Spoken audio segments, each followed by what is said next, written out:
नमस्कार, मी हर्षद माने। आज एक नवीन व्हिडिओ घेऊन आपल्यासमोर हजर आहे। आजच्या आपल्या व्हिडिओचा विषय आहे गुंतवणुकीचे बेसिक्स। गुंतवणूक विषयक आपण काही व्हिडिओ याच्या आधी केले होते आणि त्यानंतर मला काही फोन आले। तरी मला विचारलं की सर आम्हाला आता शेअर मार्केटमध्ये गुंतवणूक सुरू करायची आहे, आम्हाला म्युच्युअल फंड्समध्ये इन्व्हेस्टमेंट सुरू करायची आहे, तर आम्ही सुरुवात कशी करावी। तर त्या प्रश्नांमध्ये जे 3 महत्त्वाचे मुद्दे मला आढळले, मी विचार केला की आपण त्यांचा एक व्हिडिओ तयार करावा आणि म्हणून मी हा व्हिडिओ बनवला आहे, गुंतवणुकीचे बेसिक्स। पहिली गोष्ट म्हणजे आपल्याला लक्षात घ्यायची आहे की आता आपण गुंतवणुकीचा विचार करतो आहोत। आतापर्यंत आपण बचत केली, आपण सेव्हिंग अकाउंटमध्ये इन्व्हेस्टमेंट केली, आपण फिक्स डिपॉझिटमध्ये पैसे गुंतवले, आपण किसान विकास पत्रामध्ये पैसे गुंतवले, आपण पोस्ट ऑफिसमध्ये पैसे गुंतवले, हे सगळे बचतीचे मार्ग होते। आता आपण गुंतवणूक करतोय, आता आपल्याला पैशाला कामाला लावायचं आहे अधिक पैसा मिळवण्यासाठी, आणि म्हणून मी 2 इन्स्ट्रुमेंट्सचा महत्त्वाचा विचार केलेला आहे। एक आहे शेअर इन्व्हेस्टमेंट आणि दुसरे आहे म्युच्युअल फंड्स।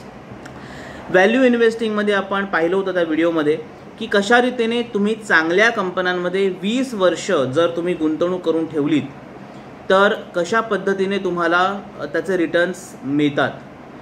त्याच्यामुळे दुसरी गोष्ट म्हणजे आपण जेव्हा गुंतवणुकीचा विचार करतो आहोत तेव्हा आपल्याला दीर्घकालीन गुंतवणुकीचा विचार करायचा आहे, म्हणजे 20 वर्ष किंवा त्यापेक्षा जास्त पिरियडच्या गुंतवणुकीचा मी इथे विचार करतोय।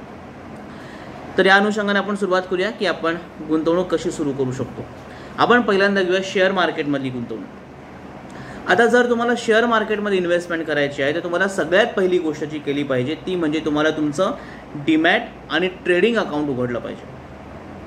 डीमॅट अकाउंट म्हणजे ते अकाउंट ज्या अकाउंटमध्ये तुमचे शेअर्स इलेक्ट्रॉनिक फॉर्मॅटमध्ये तुम्हाला राहतात, आणि ट्रेडिंग अकाउंट म्हणजे ब्रोकरचं ते अकाउंट ज्याच्यातून तुम्ही ट्रेडिंग करू शकता। त्याच्यामुळे तुम्हाला सगळ्यात पहिली गोष्ट करायची, तुम्हाला एक चांगला शेअर ब्रोकर निवडायचा। आता शेअर ब्रोकर कोण असावा किंवा कसा निवडावा याच्याविषयी तुम्हाला सल्ले देणारे अनेक आढळतील।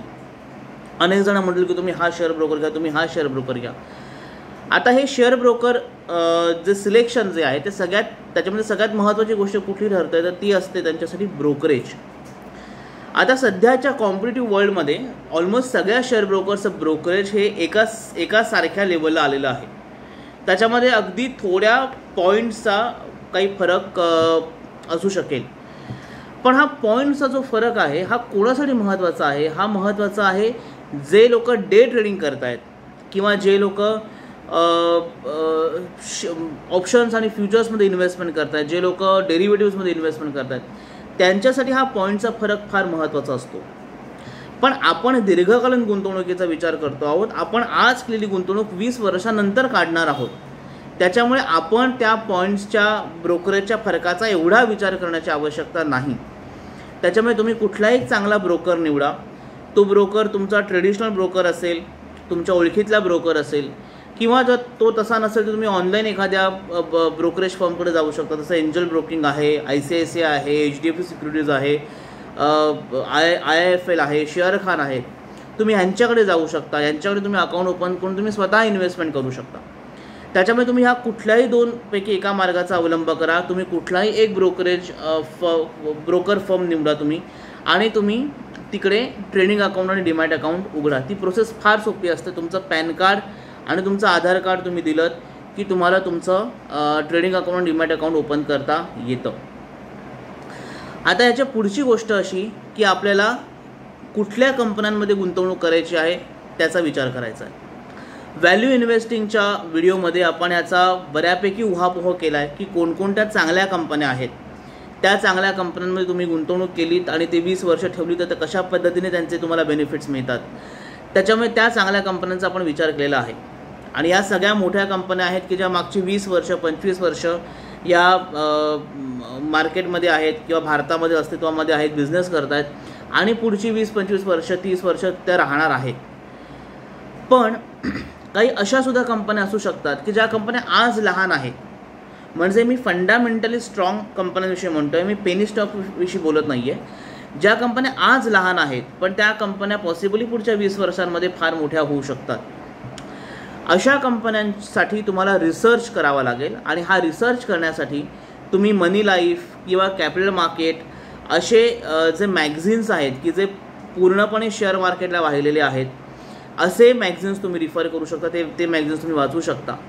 त्याच्यामुळे तुम्ही सुरुवातीला तुमची गुंतवणूक ह्या ज्या चांगल्या कंपन्या ज्या आपण व्हॅल्यू इन्व्हेस्टिंगच्या व्हिडिओमध्ये आपण त्याची चर्चा केली होती त्याच्यामध्ये तुम्ही इन्व्हेस्टमेंट सुरू करू शकता आणि हळूहळू वाढवत जाऊन ती इन्व्हेस्टमेंट तुम्ही तुमच्या ह्या ज्या लहान कंपन्या आहेत ज्याला आपण स्मॉल कॅप किंवा मिड कॅप कंपन्या म्हणू शकतो त्या कंपन्यांमध्ये तुम्ही ती इन्व्हेस्टमेंट करू शकता. दुसरी गोष्ट अशी की शेअर मार्केटच्या इन्व्हेस्टमेंटसाठी तुम्हाला एकत्र लमसम पैसे टाकले पाहिजेत अशी आवश्यकता नाही आहे. तुम्ही दर महिन्याला एखाद्या शेअरचे ठराविक म्हणजे शेअर्स आपण वाढवत नेऊ शकतो. त्यामुळे तुम्ही ठराविक गुंतवणूक दर महिन्याला केली तरीही तुम्ही तुमची शेअर मार्केटची इन्व्हेस्टमेंट वाढवत जाऊ शकता. त्याच्यामुळे तुमच्याकडे सध्या जे पैसे असतील ते पैसे तुम्ही गुंतवून त्यानंतर मग दर महिन्याला तुम्ही शेअर्स सिलेक्ट करा आणि त्या शेअर्समध्ये तुम्ही तुमची इन्व्हेस्टमेंट वाढवत न्या. अशा पद्धतीने सुद्धा तुम्ही तुमची शेअर्सची इन्व्हेस्टमेंट वाढवू शकता. साधारणतः तुमचा पोर्टफोलिओ हा डायव्हर्सिफाईड असला पाहिजे, म्हणजे तुमच्या कंपन्या ह्या वेगवेगळ्या सेक्टर्समधल्या असल्या पाहिजेत. खूप जास्त फापट पसरा तुम्हाला करण्याची गरज नाही आहे. कंपन्यांचा सिलेक्टेड कंपन्या घ्या, त्या डायव्हर्सिफाईड सेक्टर्समध्ये ठेवा, पण सिलेक्टेड कंपन्या घ्या आणि त्याच्यामध्ये तुमची इन्व्हेस्टमेंट करा. तुम्ही त्याच कंपन्यांमध्ये तुमची इन्व्हेस्टमेंट वाढवत जाऊ शकता आणि ते जास्त तुम्हाला बेनिफिशियल ठरतं. मला वाटतं शेअर मार्केटविषयी एवढं डिस्कशन पुरे झालं. आता आपण वळूया म्युच्युअल फंड्सकडे. म्युच्युअल फंड्सचं डिस्कशन हे खूप जास्त महत्त्वाचं आहे यासाठी कारण म्युच्युअल फंड्सची इन्व्हेस्टमेंट ही गोल ओरिएंटेड असते. आपल्या आयुष्यामध्ये आपण जर आपल्या आयुष्याचा एक आपण म्हणू एक कुंडली आपण जर मांडली आपल्या आयुष्याची तर आपल्या आयुष्यामध्ये आपल्याला काही गोल्स अचीव करायचे असतात. तसेच फायनान्शियल गोल्ससुद्धा असतात. या फायनान्शियल गोल्ससाठी तुम्हाला जे पैसे लागतात हे पैसे त्या वेळेला तुम्हाला मिळावेत यासाठी तुम्ही म्युच्युअल फंडच्या गुंतवणुकीचा खूप छान वापर करू शकता. म्हणजे आपण जर दीर्घकालीन गोल घेतलं की आता समजा माझं वय आज 30 आहे आणि मला 60व्या वर्षी रिटायर व्हायचं आहे तर मी पुढची 30 वर्ष मी माझी गुंतवणूक करू शकतो. काही लोक म्हटले की नाही मला 50व्या वर्षी रिटायर व्हायचं आहे, मला 55व्या वर्षी रिटायर व्हायचं आहे, मला 45व्या वर्षी रिटायर व्हायचं आहे. तर त्या अनुषंगाने मी माझं एक पिरियड ठरवणार आणि मी जेव्हा रिटायर होईल त्यानंतर मला रिटायरमेंट कॉर्पस किती मिळावं की जेणेकरून माझं त्याच्या पुढचं आयुष्य मी काहीही काम न करता सुद्धा मी आजच्या सारखंच मी आनंदाने घालवू शकेन. याला आपण म्हणतो रिटायरमेंट कॉर्पस. हा रिटायरमेंट कॉर्पस किती असावा हे तुम्ही जर ठरवलं तर तुम्ही त्याच्याप्रमाणे तुमचं गुंतवणूक प्लॅन करू शकता. सिमिलरली तुमचं समजा लग्न मी 2-3 वर्षांनी मला लग्न करायचं आहे, मला 4 वर्षांनी मला गाडी घ्यायची आहे, मला 10 वर्षांनी मला एखादा रिअल इस्टेट घ्यायची आहे. अशा पद्धतीने सुद्धा तुम्ही तुमचे शॉर्ट टर्म फायनान्शियल गोल्स ठरवू शकता आणि त्यासाठी तुम्ही तुमचे पैसे साठवायला सुरुवात करू शकता. आता एकदा तुम्ही जर गोल ठरवलं तर तुम्ही त्या गोलप्रमाणे किती मला इन्व्हेस्टमेंट लागेल आणि त्या इन्व्हेस्टमेंटसाठी मी इन्व्हेस्टमेंट कशी करावी, मी किती पैसे गुंतवावेत हे कळण्यासाठी तुम्ही म्युच्युअल फंड्स सहीहे.com या वेबसाईटवर जाऊ शकता. तुम्ही तिथे गेल्यानंतर गोल कॅल्क्युलेटर सिलेक्ट करा आणि त्या गोल कॅल्क्युलेटरमध्ये तुम्हाला तुमची अमाऊंट टाकायची आहे की तुम्हाला जेवढं गोल आहे तो ती अमाऊंट तुम्हाला टाकायची आहे आणि त्यानंतर तो तुम्हाला विचारेल त्यानंतर तो तुम्हाला सांगेल की तुम्हाला दर महिन्याला किती पैसे गुंतवले पाहिजेत.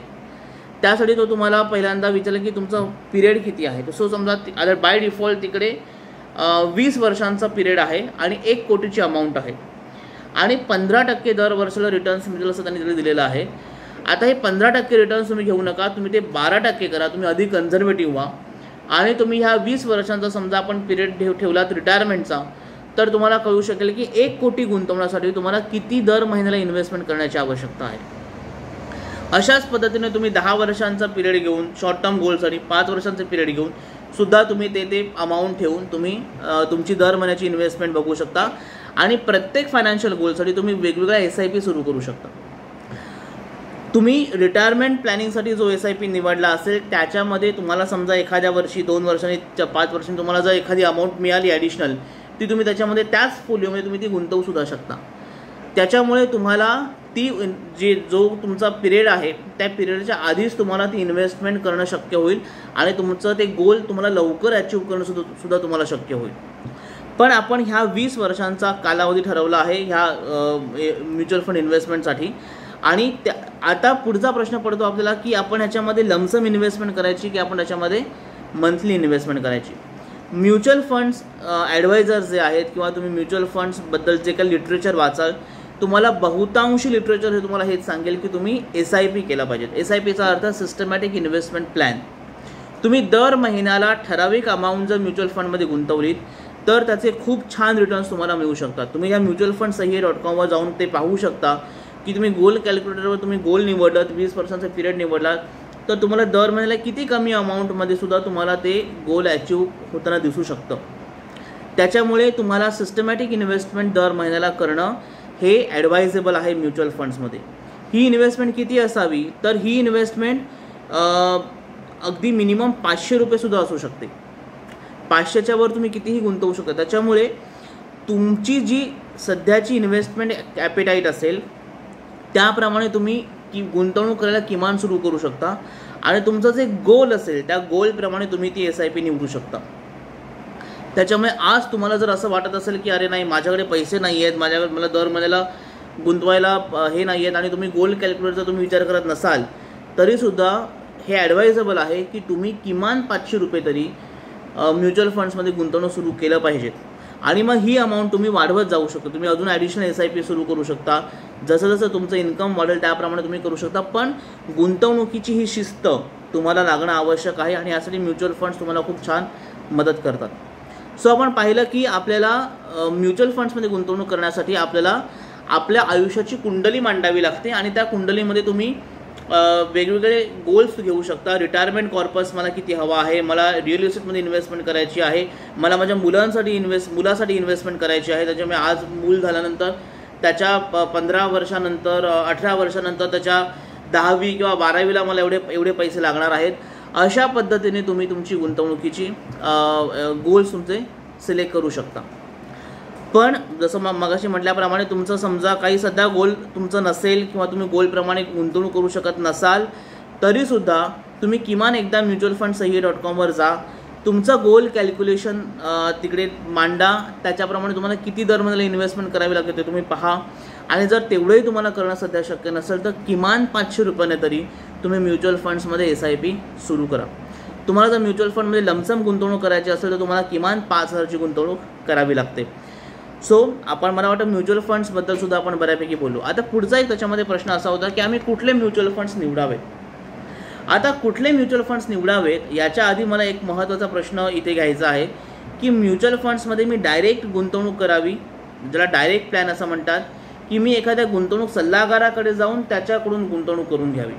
आता दोघांमध्ये काय फरक पडतो, तर दोघांमध्ये फरक असा पडतो की जो डायरेक्ट प्लॅन जो आहे म्हणजे आपण डायरेक्ट इन्व्हेस्टमेंट करतो त्याचे जे रिटर्न्स आहेत आणि आपण गुंतवणूक सल्लागाराकडून जाऊन जी इन्व्हेस्टमेंट करतो त्याला रेग्युलर प्लॅन असं म्हणतात, त्या रिटर्न्समध्ये एक थोडासा 1-1.5% फरक पडतो. हा फरक काय आहे, तर हा फरक तोच आहे की जो या म्युच्युअल फंड्स कंपन्या या म्युच्युअल फंड्स ॲडवायझर्सना ते जे कमिशन देतात तोच हा फरक आहे. मग प्रश्न असा पडला की मी हे कमिशन का द्यावं, तर याचं सोपं उत्तर असं आहे की म्युच्युअल फंडची गुंतवणूक ही गोल ओरिएंटेड गुंतवणूक असते. तुम्हाला तुमच्या आयुष्याचं गोल तुमचे ठरलेले असतील, तुम्हाला तुमच्या आयुष्याची कुंडली स्वतः मांडता येत असेल तर तुम्हाला म्युच्युअल फंड ॲडवायझरकडे जाण्याची आवश्यकताच नाही आहे. तुम्ही स्वतःची गुंतवणूक ठरवू शकता, काय करायची आहे, कशी करायची आहे. पण जर हे तुम्हाला माहीत नसेल तर हे ऑलवेज ॲडवायझेबल आहे की तुम्ही गुंतवणूक सल्लागाराकडे जा, कारण हे गुंतवणूक सल्लागार हे MFI रजिस्टर्ड असतात. MFI ही असोसिएशन आहे, association of mutual funds of India, आणि हे जे सगळे डिस्ट्रीब्युटर्स असतात ह्या डिस्ट्रीब्युटर्ससाठी ते परीक्षा घेते MFI. त्याचप्रमाणे CFP नावाचा एक कोर्स भारतामध्ये आहे, सर्टिफाईड फायनान्शियल प्लॅनर, आणि ही परीक्षा दिलेले सर्टिफाईड प्लॅनर्स असतात. त्याच्यामुळे जेव्हा तुम्ही ह्यांच्याकडे जाता तेव्हा ते तुम्हाला थेट हे नाही सांगणार की अरे हा NFO आहे ह्याच्यामध्ये इन्व्हेस्ट कर किंवा हा चांगला फंड ह्याच्यामध्ये इन्व्हेस्ट कर. तुम्हाला पहिला ते प्रश्न विचारणार की तुमचे गोल्स काय आहेत आणि तुमचं ते जसं मगाशी म्हटलं मी जो शब्द वापरला आयुष्याची ते तुमच्या कुंडली मांडणार आणि त्या कुंडलीप्रमाणे ते तुम्हाला इन्व्हेस्टमेंट सजेस्ट करणार. आणि हाच एक उत्तम गुंतवणूक सल्लागार असतो जो हे करतो. त्याच्यामुळे जर तुम्हाला तुमची कुंडली मांडता येत नसेल तर तुम्ही त्यांच्याकडे जा आणि त्यांच्याकडून तुम्ही हे गाईड करून घ्या की बाबा माझा हा प्लॅन आहे किंवा माझे हे 2-3 गोल्स आहेत, माझ्या 2-3 गोल्ससाठी मी कुठलं SIP लावावं आणि त्यासाठी मी कुठला फंड घ्यावा. पण जर तुम्ही ठरवलं आहे की नाही मला डायरेक्ट प्लॅनमध्ये जायचं आहे, तर मी तुम्हाला फक्त एक गोष्वारा देतो की कशा पद्धतीने तुम्ही तुमचं इन्व्हेस्टमेंट प्लॅन करू शकता. म्युच्युअल फंड्समध्ये 3 प्रकारचे फंड्स असतात. एकाला आपण म्हणतो स्मॉल कॅप, मिड कॅप आणि लार्ज कॅप, आणि सध्या अजून एक प्रकार आला त्याला म्हणतो मल्टी कॅप. म्हणजे त्याच्यामध्ये त्या तिन्ही कॅप्समध्ये ते गुंतवणूक करतात. हे कॅप म्हणजे काय प्रकार? ते कॅप म्हणजे कॅपिटलायझेशन. साधारणतः कंपन्यांची प्राईस म्हणजे शेअर मार्केटमध्ये कंपन्यांची प्राईस आणि दर दिवशी त्यांच्यामध्ये होणारी ट्रेडिंग याचा गुणाकार करून त्या कंपनीचं मार्केट कॅपिटलायझेशन काढलं जातं. आणि या कॅपिटलायझेशनप्रमाणे त्यांनी त्या कंपन्यांचे हे स्मॉल कॅप, मिड कॅप आणि लार्ज कॅपमध्ये त्यांनी विभाजन केलेलं आहे. सो साधारणतः ज्या मोठ्या कंपन्या आहेत, ज्या आपल्याला आज दिसतात, ज्या अगडबंब कंपन्या आहेत, त्या कंपन्या साधारणतः लार्ज कॅपमध्ये येतात. कारण त्यांचं प्राईस इंटू त्यांचं मार्केट कॅपिटलायझेशनमध्ये थोडक्यात त्यांचं प्राईस इंटू त्यांचं जे ट्रेडिंग होतं त्यांचं दर दिवशी शेअरचं ते खूप जास्त असतं. For example Reliance. सो त्याला आपण म्हणतो लार्ज कॅप. ज्या कंपन्या अजूनपर्यंत त्या एवढ्या लेवलला पोचल्या नाही आहेत त्यांना आपण म्हणतो मिड कॅप. याचा अर्थ असा नाही की त्या कंपन्या कुठे कमी आहेत. त्या कंपन्या आज कदाचित लहान असतील पण त्यांच्यामध्ये मोठे होण्याचे फंडामेंटल्स आहेत. आणि त्याहीपेक्षा कमी असतात त्या असतात स्मॉल कॅप्स. यासुद्धा लहान कंपन्या असतात की ज्यांना आपण म्हणू शकतो रायझिंग स्टार्स, की जे उद्याचे स्टार्स आहेत, जे तुम्हाला आज तिकडे दिसत आहेत. तर ह्या स्मॉल कॅप किंवा मिड कॅप किंवा लार्ज कॅप कंपन्यांमध्ये गुंतवणूक म्युच्युअल फंड्स करतात. त्या अनुषंगाने त्यांचे स्मॉल कॅप, मिड कॅप आणि लार्ज कॅप असे त्या 3 फंड्सचे प्रकार पडतात. आता मग ह्या तिघांपैकी मी कुठले फंड निवडावेत माझ्या इन्व्हेस्टमेंटसाठी, तर याचा काही असं गोल्डन त्याला रूल नाही लावू शकत आपण. पण साधारणतः सूत्र असं असतं की लार्ज कॅप कंपन्या ज्या असतात, ह्या लार्ज कॅप कंपन्यांची ग्रोथ जी असते ही स्टेडीली होत असते, पण होत असते ती स्टेडीली होत असते.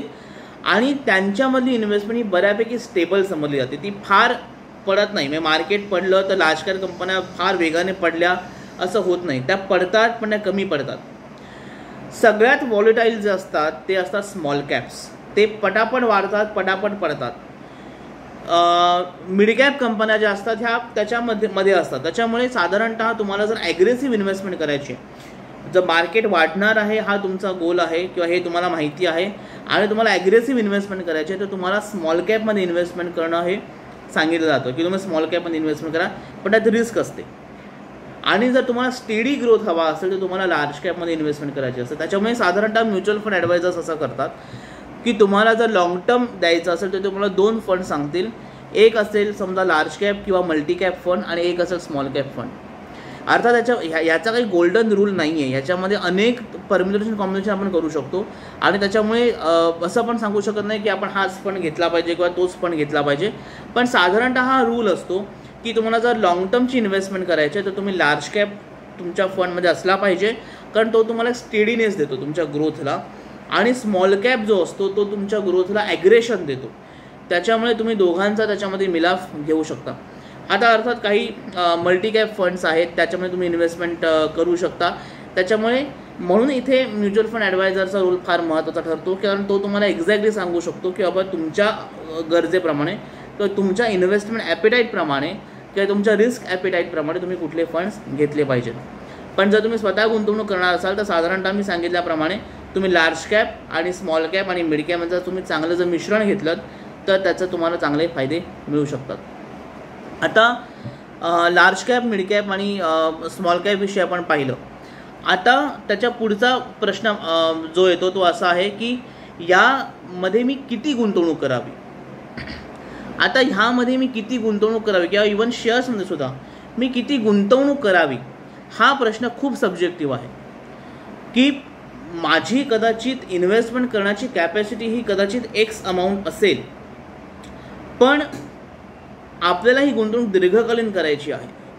त्याच्यामुळे मी एकदा ते पैसे गुंतवले तर त्यानंतर मला पुढे 2 वर्षांनी अचानक पैशांची गरज लागली म्हणून ते पैसे काढावे लागले, तर मग ती इन्व्हेस्टमेंटची जे गोल्स असतात ते गोल्स डळमळीत होतात. म्हणून ती इन्व्हेस्टमेंट अशी असावी की ज्या इन्व्हेस्टमेंटची तुम्हाला तोशीच पडू नये. म्हणजे ते तुम्ही पैसे तुम्हाला मिळालेच नाही आहेत असं तुम्ही समजून ते विसरून जाऊ शकता. एवढी जर तुम्ही इन्व्हेस्टमेंट दर महिन्याला करत राहिलात तरीसुद्धा तुम्हाला कळेल की तुम्हाला 10 वर्षांनी 20 वर्षांनी त्याचे खूप रिटर्न्स चांगले मिळालेले आहेत. आणि म्हणून हे ॲडवायजेबल नेहमी असतं की तुम्ही सिस्टमॅटिक इन्व्हेस्टमेंट दर महिन्याला करावीत.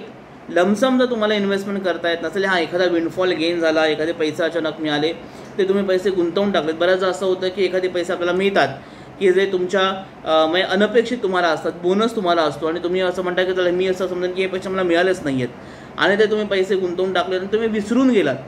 हे जे विसरून जाणं जे आहे ना, हे विसरून जाणं फार महत्त्वाचं आहे गुंतवणुकीमध्ये.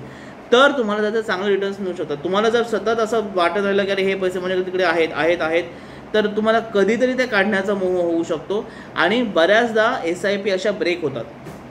हे बऱ्याचदा सांगितलं जातं की आपण SIP ठेवतो खरे, पण तो जो पिरियड असतो तो पिरियड कधीच गाठला जात नाही, कारण त्याच्यामध्येच त्या SIP काढल्या जातात. त्या SIP न काढण्यासाठी काय आवश्यक आहे, तर तुम्ही अशी इन्व्हेस्टमेंट करावी दर महिन्याला की ज्याची तुम्हाला तोशीच पडणार नाही, तुम्ही त्या विसरून पण जाऊ शकाल. सो गुंतवणूक किती करावी हा अक्षरशः सब्जेक्टिव्ह कन्सेप्ट आहे. आणि दुसरी गोष्ट अशी आहे चांगली की तुम्ही एकदा इन्व्हेस्टमेंट आज केलीत, उद्या तुम्हाला समजा इन्व्हेस्टमेंट वाढवायची झाली तुम्ही वाढवू शकता. तुम्हाला SIPमध्ये सुद्धा हा ऑप्शन असतो की तुम्ही दर वर्षाला 10% तुमचा SIPचा अमाऊंट वाढत जाऊ शकतो. किंवा तुम्ही तुमच्या मनाप्रमाणे आज मला समजा एक अमाऊंट आली, 5,000 रुपये आले, 10,000 रुपये आले, आता हे मी त्याच्यामध्ये ॲड केले, असं तुम्ही ॲड पण करू शकता. त्याच्यामुळे तुम्हाला असे अनेक त्याच्यामध्ये बेनिफिट्स मिळू शकतात. आता आपण म्युच्युअल फंड्स आणि शेअर मार्केटविषयी बऱ्यापैकी बोललेलो आहोत. आता इथे मला तुम्हाला अजून 2 फार महत्त्वाच्या गोष्टी सांगायच्या आहेत. त्याची पहिली गोष्ट अतिशय महत्त्वाची आहे. तुम्ही म्युच्युअल फंड्समध्ये आणि शेअर मार्केटमध्ये गुंतवणूक कराल, तुम्ही बचत कराल, तुमचं उत्पन्न असेल आणि एखाद्या क्षणी जर तुम्हाला हॉस्पिटलायझेशन करण्याची पाळी आली, तर तुमचं ते हॉस्पिटलायझेशन एका फटक्यात तुमची सगळी इन्व्हेस्टमेंट, तुमची सगळी बचत खाऊन टाकू शकतो. आणि आपण पाहिलं आहे, झालेलं अनेक ठिकाणी आपण पाहिलं आहे. त्याच्यामुळे तुम्ही गुंतवणूक करण्यापूर्वी किंवा बरोबर सगळ्यात महत्त्वाची गोष्ट जी केली पाहिजे ती म्हणजे तुम्ही स्वतःचा मेडिक्लेम काढला पाहिजे, तुम्ही स्वतःची हॉस्पिटलायझेशन पॉलिसी काढली पाहिजेत. याचं कारण तुमचा जो पैसा तुम्ही साठवलेला आहे, जो तुमच्या मेहनतीचा पैसा आहे, तो एका क्षणामध्ये हॉस्पिटलला देण्यामध्ये काही अर्थ नाही आहे. रादर हॉस्पिटलचा तुमचा खर्च हा त्या इन्शुरन्स कंपनीला करू द्या. आणि यासाठी तुम्ही एक चांगला मेडिक्लेम काढणं आवश्यक आहे. आणि दुसरी गोष्ट म्हणजे की त्या मेडिक्लेमची जी अमाऊंट आहे ती दर महिन्याला न चुकता भरत राहणं आवश्यक आहे. कारण मेडिक्लेम हे कॉन्ट्रॅक्ट आहे, कुठलंही इन्शुरन्स हे कॉन्ट्रॅक्ट आहे. तुम्ही त्या इन्शुरन्स कंपनीला ठराविक अमाऊंट देत असता, त्या बदल्यामध्ये ती इन्शुरन्स कंपनी तुम्हाला काही बेनिफिट्स देत असते. तुम्ही एखाद्या वर्षी तो मेडिक्लेमचा हप्ता भरला नाहीत तर ते कॉन्ट्रॅक्ट संपतं. आणि त्याच्यामुळे अशा सुद्धा मी केसेस पाहिलेल्या आहेत की मेडिक्लेम काढला होता पण ह्या वर्षी मेडिक्लेमची अमाऊंट भरली नाही आणि त्याच्यामुळे मेडिक्लेम कंपनीने ह्या वर्षी आता हॉस्पिटलायझेशन आलं आणि मेडिक्लेम कंपनीने तो खर्च देण्यामध्ये असहमती दर्शवली. हे होऊ शकतं कारण ते कॉन्ट्रॅक्ट आहे. तुम्ही तुमचा जो रोल आहे कॉन्ट्रॅक्टचा, तो रोल तुम्ही पे करणं आवश्यक आहे. आणि तुम्ही जर ह्या पॉलिसीज पाहिल्यात, हॉस्पिटल पॉलिसीज, तर त्या फार कमी आहेत, त्या खूप जास्त नाही आहेत. त्याचा दर वर्षाचा पॉलिसीचा हे असतो, त्या खूप जास्त नसतात. सध्याच्या अनुषंगाने तुम्ही 10 लाख, 20 लाख, 5 लाख ज्याप्रमाणे तुम्हाला परवडतं त्याप्रमाणे जर तुम्ही पॉलिसी काढलीत तर मला वाटतं की ही सगळ्यात पहिली स्टेप आहे जी मराठी तरुणांनी घेतली पाहिजे की आम्हाला आमच्या हॉस्पिटलचा खर्च आम्हाला करण्याची आवश्यकता लागू नये. आणि तुम्हाला पुढे जाऊन तुम्हाला त्या पॉलिसीमध्ये तुम्हाला तुमच्या कुटुंबाला सुद्धा ॲड करता येतं. त्याच्यामुळे तुमचा जो खर्च आहे हॉस्पिटलचा खर्च, हा खर्च तुम्हाला परस्पर कंपनीकडून तुम्हाला भागवता आला पाहिजे. तर तुम्ही जी इन्व्हेस्टमेंट करता ती इन्व्हेस्टमेंट सेफ असेल. नाही तर तुम्ही एखादी इन्व्हेस्टमेंट करा आणि ती इन्व्हेस्टमेंट तुम्हाला तोडण्याची गरज लागली तर सगळंच काही विस्कळीत होऊन जाईल. पुढची गोष्ट म्हणजे आपण लाईफ इन्शुरन्सविषयी बोलणार आहोत. LIC मध्ये गुंतवणूक करणं किंवा लाईफ इन्शुरन्समध्ये गुंतवणूक करणं आवश्यक आहे. मात्र अनेकांचं असं मत आहे की तुम्ही लाईफ इन्शुरन्स हा केवळ इन्शुरन्स म्हणूनच घ्या.